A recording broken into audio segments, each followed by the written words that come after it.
participants of the workshop. Thanks for coming in the morning. And because the co-chair of the session, Professor Benjo, is not here yet, so I'm just replacing his role here. So we have 4 talks this morning. It's about the observation, modeling, and data assimilation. And I'll first introduce the first speaker from HRD, AOML of NOAA, Dr. Sim ABERSON, to talk about the global impact of tropical cyclone observations on numerical models. This is the work he has been leading and been working for more than 10 years, and he's one of the most pioneering persons on this topic. So let's welcome Sim ABERSON.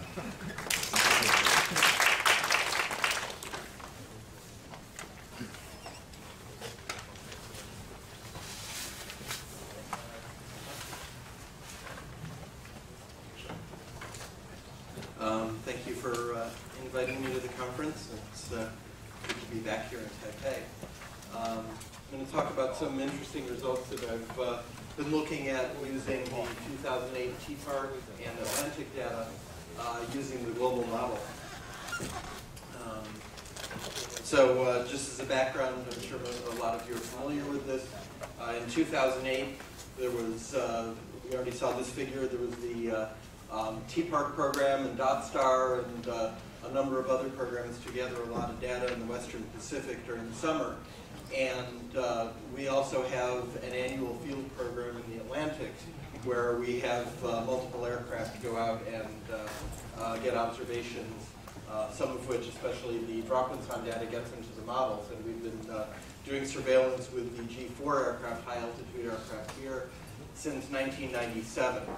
And a lot of surveillance missions were conducted in 2008 in the West Pacific, similar to what we were doing in the Atlantic. And there were a lot of drop-in-tons dropped in both basins during the summer months. In the Atlantic, we had over 2,000 drop-in-tons. It was a very active season. And in the West Pacific, 1,600 drop-in-tons. So in these studies, I'm going to show that there were about 3,700 drop-in-tons assimilated into the models, and I'm going to show the impact on that. Just a little bit of background. These are results mostly with the GFS, or single models. And a paper that's just coming out, I showed that with the GFS in the Atlantic, for the 10-year period, we got about a 10 to 15% improvement in the first 60 hours of the forecast for the track forecast. But there was little improvement with the GFDL, which is a regional model that's run off of the global model. It's an interesting question why, if you're improving the basis for the other model, why you are not improving that model. So that's some ongoing research. The GFDL is being replaced by the H-work, so it may not be an important point for operations in the near future. And some papers, some studies led by Chun Chet in 2005 showed similar, even larger improvements in the West Pacific with the DotStar program. 14% improvement with the GFS and no gaps, and 19% improvement with the JMA model. And when you do an ensemble mean of a number of models, you get improvements of greater than 20%. So very successful improvements in the track forecast by assimilating just these drop-in-time data into the various models.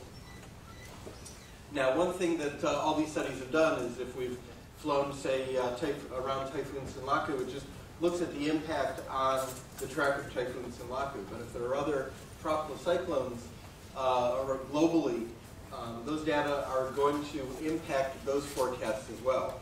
So that's what I'm going to be talking about in this talk.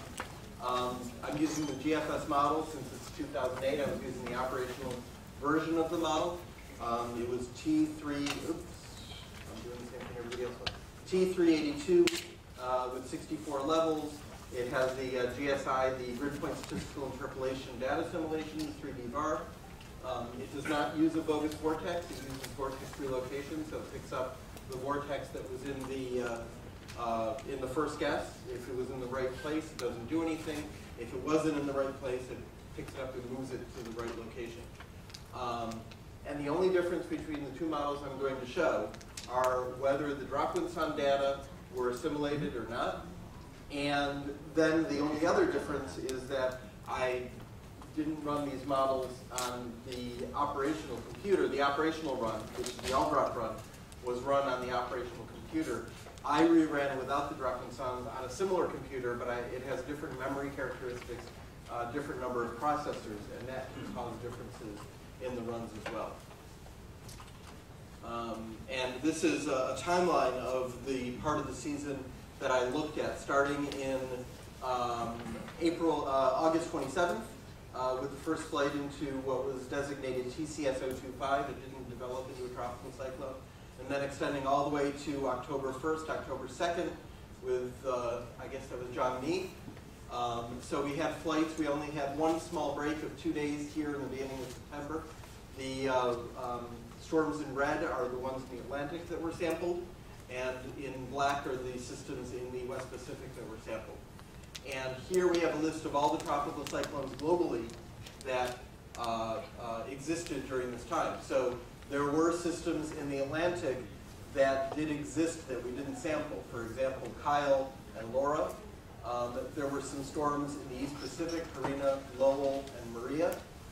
There was one short-lived storm in the Indian Ocean, and a number of storms in the West Pacific, most of which were sampled, but some that weren't. So I'm going to be looking at the impacts of the data on all of these storms. The first plot here is the impact on the storms by basin. And you can see here, except for the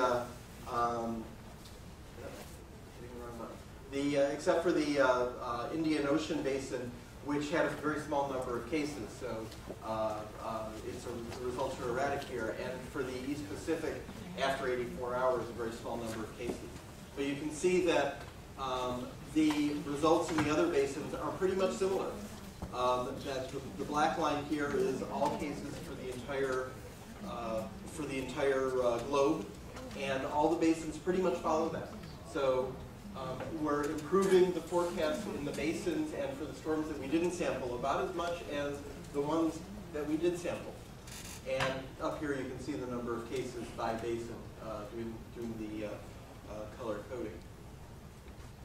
So that was an interesting result, that we're improving, we're going out and flying in the Atlantic and the West Pacific, but we're improving the forecast tracks globally. By storm, you can see here I made the plot so that the lines that are thick